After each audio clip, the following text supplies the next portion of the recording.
You a level 2 wizard? I should have taken magical lineage. No, he's level 1 sorcerer and a level 1 wizard. Oh, wow. He's going for the maximize fire damage build. Wow, okay. I'm doing a little fire build. Sweet. I take cross-blooded as a sorcerer, which gives me 2 bloodlines which increase fire damage, but it reduces all the spells I know, which is kind of crappy. So instead of proceeding as a sorcerer, I go into wizard to get a full wizard spellbook and evocation specialist, which is going to increase my damage even more. Oh, right. It's too bad that the wizardry doesn't. Your spells known can't be moved, can't be spent on wizard spells, or your sorcerer slots can't be spent on them. I could have taken magical lineage, which would have, as a trait, it would have made all my spells cast at a higher level, as if I had dipped. Right. But I did not. That sounds like a cool. It sounds like a cool concept. I've never seen that. All right. Well, I guess after we do a brief search through the complex to see if we missed anything, then we head up the stairs to see bring Scruffy triumphantly back to 9. Well, there are still 2 runes unwalked upon. Oh, that's right. Tempting, indeed. I guess, Bill, if you want to analyze them, if you can find out what they do. I already tried to, so I can't try. Oh, you tried. Yeah. Oh, we should probably not risk it. They might be the heal spell or something like that.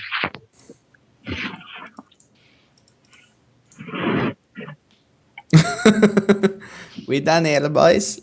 We out. We out.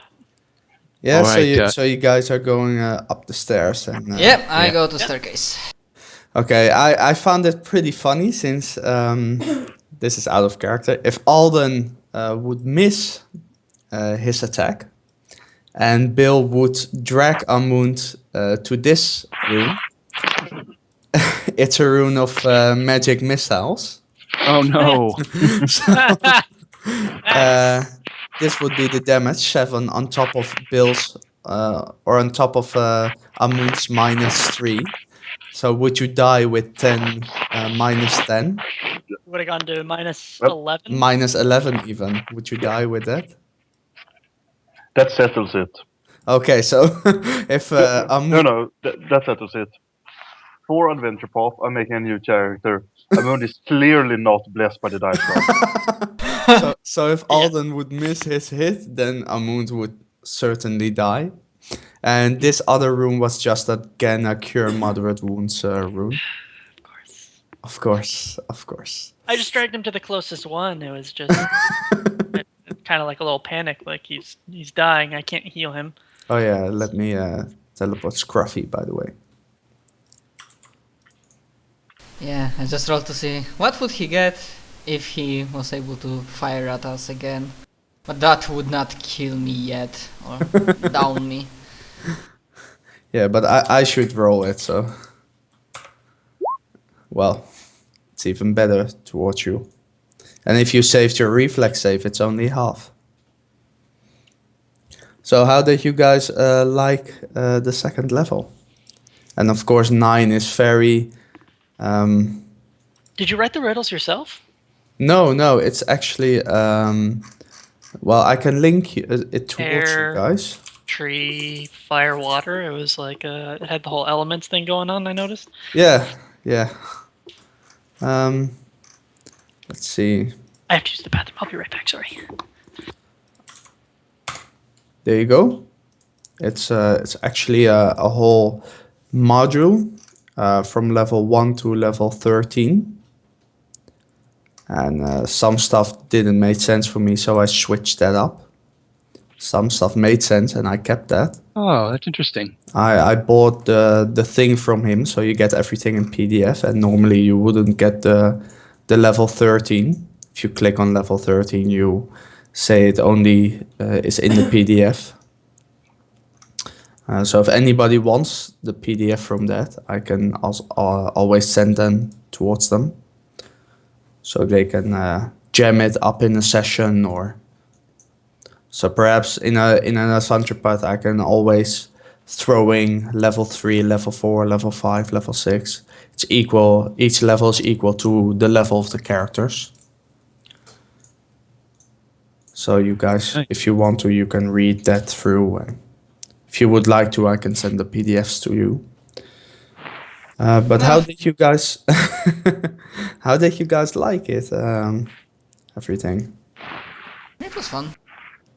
Did you like level 1 more than level 2, or? I liked level 2 better because we had more teamwork and more caution. So it seemed like we were more like working together. I mean, we are pretty cautious during level 1 too, especially with that bridge. Yes. Oh man, that bridge. Yeah, you guys were very cautious at level 1. I only barely died. And you also did not loot anything in level 1. But that was perhaps because you thought it was the basement of 9. Yeah, plus we thought that we might be paranoid enough that it might be cursed or something. Besides, how much time would it take to grab that 100,000 copper coins? Yeah, that would take a lot of time. Indeed. And we didn't know that they got resurrected, so we were kinda in like, forget about treasure, my companions have died. By the way, can I ask a semi-related question? Yeah, you may ask any question you would like. I mean, I know that I'm not, obviously, but I think we're a couple of GMs here. And one of my favorite mean things to do to players is give them a shitload of cash in copper. I mean, it's actually realistic, it's plausible, and it's also how the fuck are we going to carry all that? Yes, it's a challenge for the players themselves. And if you go to higher levels, you have a bag of holding or a handy haversack or something like that. And I was just going to ask, does anyone have another good idea for that kind of not going after them with rules or anything, but... Well, I know one thing that's been already present for a couple of years. I don't know if the other guys know that as well. You put your players inside of a room. You shut the room down. And there's a barrel in the middle of the room. My girlfriend is nodding next to me like, we all know that one. And when you open the barrel, a monkey jumps out. And if you kill the monkey, it will become 2 monkeys. If you kill again those monkeys, it will become 4 monkeys. The monkeys will also kill each other. So at one point you will just suffocate in that room. And the only solution on that option is to put every monkey down in the barrel and close the barrel off again. So if you know that trick pretty in the early signs when there are like only 4 or 8 monkeys, then it's pretty easy to shut it off. But if there are like 512 monkeys, it becomes a bit harder. I had a similar trap. It was a gold coin, and if you touch the gold coin, you activate it, and the room seals you in. The gold coin then begins to start doubling. Yeah. And all of the coins that it makes double as well. Like it just keeps doubling and doubling and doubling. The only way to stop it is to get the original gold coin and to either like seal it up or destroy it. Yeah. And if you don't, eventually you just get crushed by the coins in the room. Just fill the room and. Yeah, those things are fun. I usually don't do dungeon things in games I run, but one thing I've used successfully in cyberpunk, post-apocalypse, fantasy, whatever, it's a room, they walk in, and the door's shut. And if it's fantasy, it's like an hourglass, but just with a minute worth of sand, and you can't flip it over. Or a clock ticking down, a big red button, and if you just wait it out, the door opens. But if you don't, you will take 1 point of electrical damage. every time you flip the hourglass or press the switch.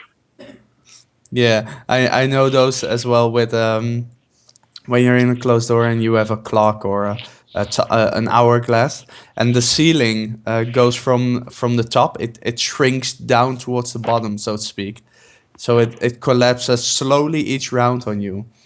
And each time you do something, the ceiling goes towards the bottom a bit more. But if you do nothing and the time runs out, then the doors just open and the ceiling goes up again. That's a nice one. There are fun stuff like that. I usually run sandbox games with a lot of traveling. So last time I did something mean, or so to speak, with my players. I was just appealing to the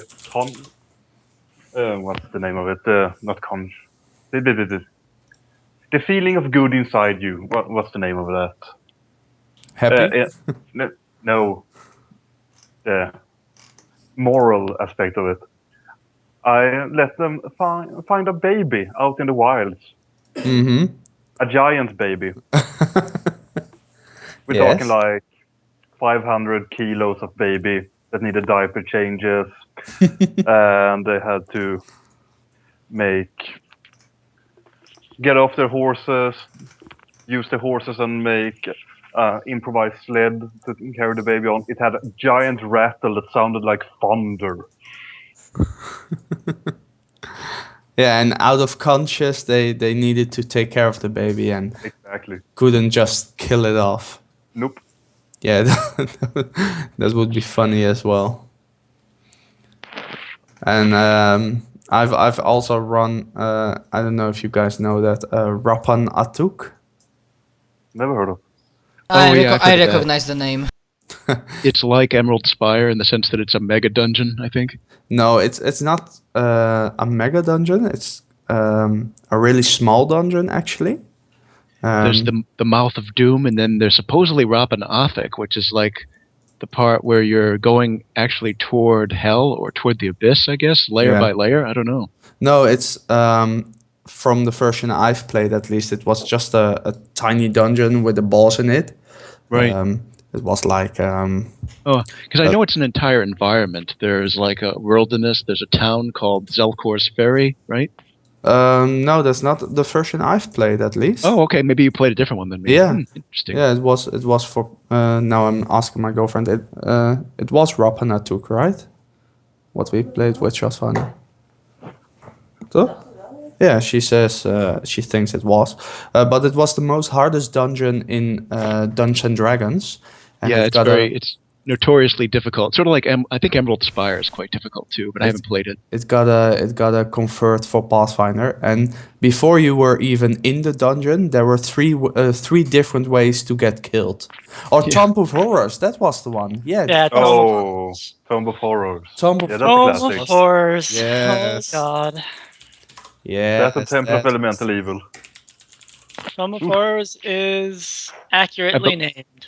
I think Gary Gygax wrote that one, and he did it because his players were so jaded that they wanted more excitement. They wanted to live on the edge. They wanted to be like at death's doorstep every moment. Yeah, I'm gonna say I played it halfway through just after we finished off the fake Lich.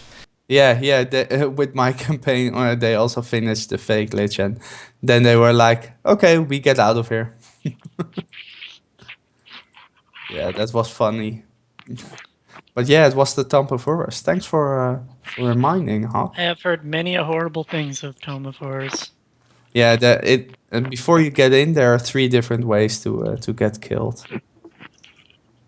Nice. Yeah, I remember when I played Tomb of Horrors, we spent like good 20 minutes or half an hour debating how the fuck do we get into that dungeon, because you have to dig into a special place to actually get to that. Yeah, but indeed, Alden, Rapanatuk is indeed a mega dungeon like Emerald Spire. I got confused with those two. I know there's some outdoors parts to Rapanathic too, but yeah. But yeah, the Tomb of Horrors, it was so much fun GMing that. We played with what we do is Shotfinder. I don't know if you guys know something like that. Or each time a character dies, you need to take a shot, a shot of alcohol. Oh no. And we've played that one, and it was each time they did something good, I needed as a GM take a shot. So that was pretty fun, and people got wasted. Yeah, lot. definitely. A lot. This has only been a 2-hour session. This is really short. Yeah, but that's because we're still gonna talk about the. Oh, does the thing. so 9? She finds we give her Scruffy back. They seem Yes. happy. They seem happy, and she's opening the doors towards the outside for you. Ah, And she's also handing you 100 gold, of course. the wide world is open to us again. But maybe we shouldn't leave. This place has been good to us for the most part. Only you were saying that, huh? I mean, like, well, it nice. was fun. I managed to kill some stuff. Good food was good. There's entire world out there. There is more than just this. Yes, indeed. The hospitality has been grand, the food divine. The creatures have been sinister, however. Scruffy is the only exception. He's a celestial hound now. That's right. Does Scruffy transcend and become a hound archon? Not light rays. Anything but the light rays. So yeah, I found a picture here. Let's see, Chomp. Let's go to watch Skype.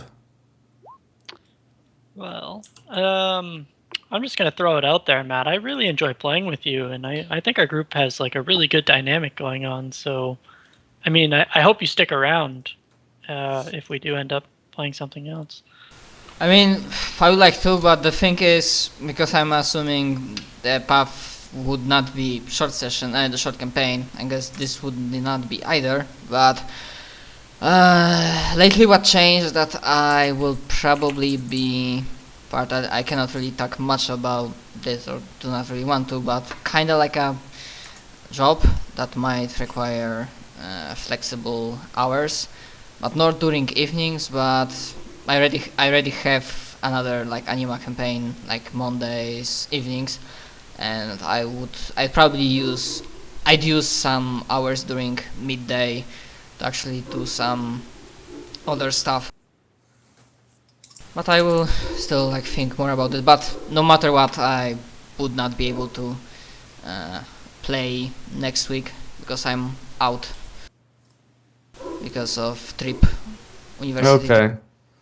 Well, I'm with it with Philip, I believe, said it.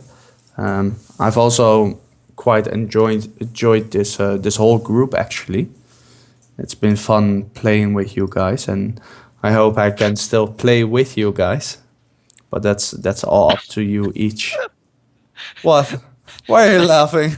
Number 6, magic user falls into pit and dies. You're still reading that. Oh man. Yep. Yeah, this is a bitch ass.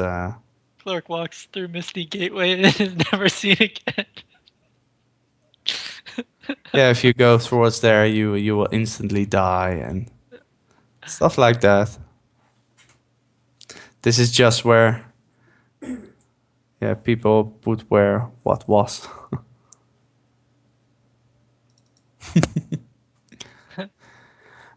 But for the next adventure path, yeah, we have a couple of options. I don't know what people want to say. Like, I've already played these, and I would prefer not to play those. Or I can say that I'm up for more or less anything. I would prefer. I'm not even sure if there is one, but I'm not much for Asian themed. oh, so the Jade Regent, you wouldn't prefer that one? No, probably not. Okay. I mean, Yeah, I think I'm the same way. I played a bit of Jade Regent. I played like the end of it, or the middle and the end, and there's the cultural difference for those who aren't familiar with Eastern culture can be fairly wide. Okay. Well, that one's off then. And other than that, I'm more or less good for anything. I'd say I would say that I personally would love to try out Kingmaker, but I can also see why that would be a problem for more than one person. Yeah, So- I would like to drop Kingmaker as a no-go. It's so much prep work. Kingmaker is so much work to just get it running. And that's like the level 1 session. When I set it up, I think took me like 8 hours or something. And I still had only just gotten the area around where you start finished, because the party is pretty much free to go wherever they want. And you have like so many different things that can happen to them. I don't mind playing any of the adventure paths I've already played. I can just keep my like meta knowledge down to like as little as possible.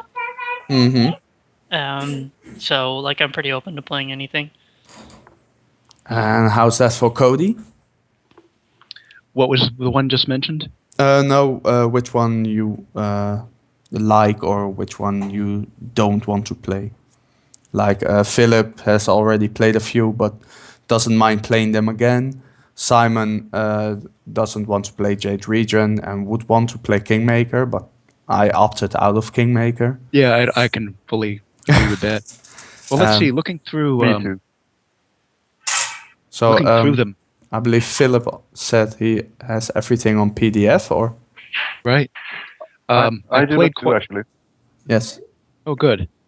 I've played various parts of Rise of the Rune Lords. I've never been through all of it before, but I've played enough of it where I probably would prefer not to play that one again, but we could if everybody else prefers that one.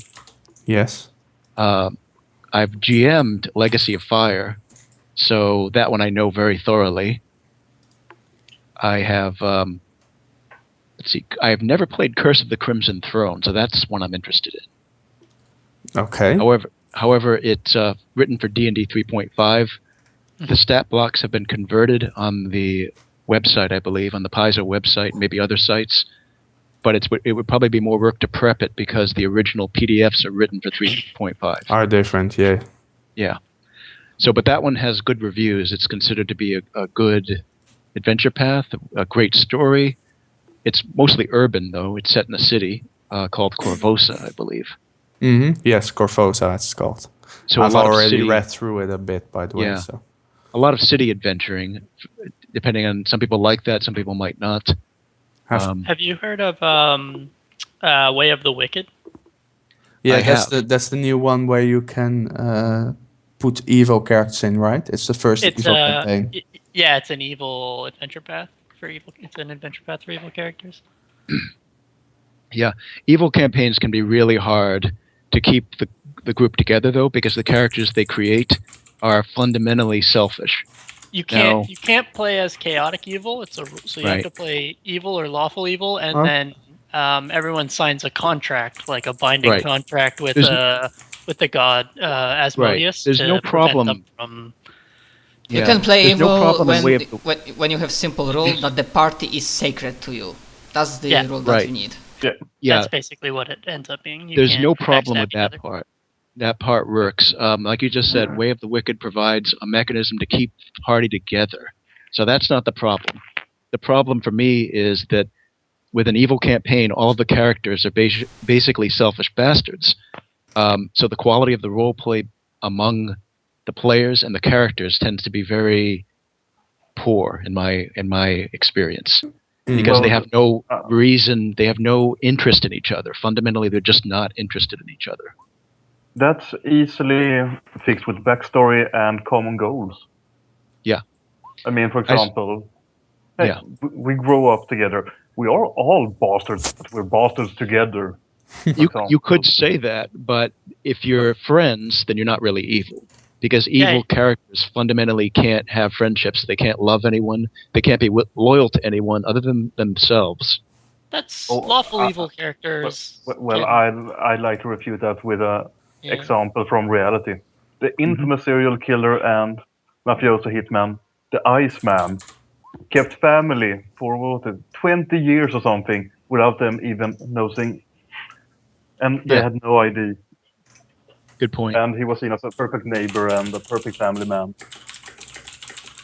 Yeah, I've played some of Way of the Wicked enough. I played like the first volume, maybe the first 2 volumes out of 6, I think it is. Oh, And wow. and it's a very well written adventure path, I think. But I found that a lot of the parts of it requires quite a bit of prep work from the GM. Not as bad as Kingmaker probably, but I found that the party, even if they're friends in real life, the quality of the roleplay wasn't that good. Now maybe it was just my personal experience, and maybe we would all have a blast with it. It can But evil quickly go campaigns- down from Yeah. how I can see that.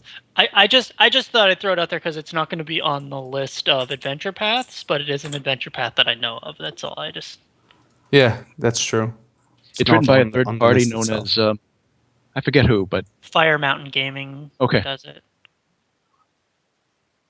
it is very well written. I think it's better written, at least the parts I've been through, than most Paizo adventure paths, in fact. Yeah. They do a good job.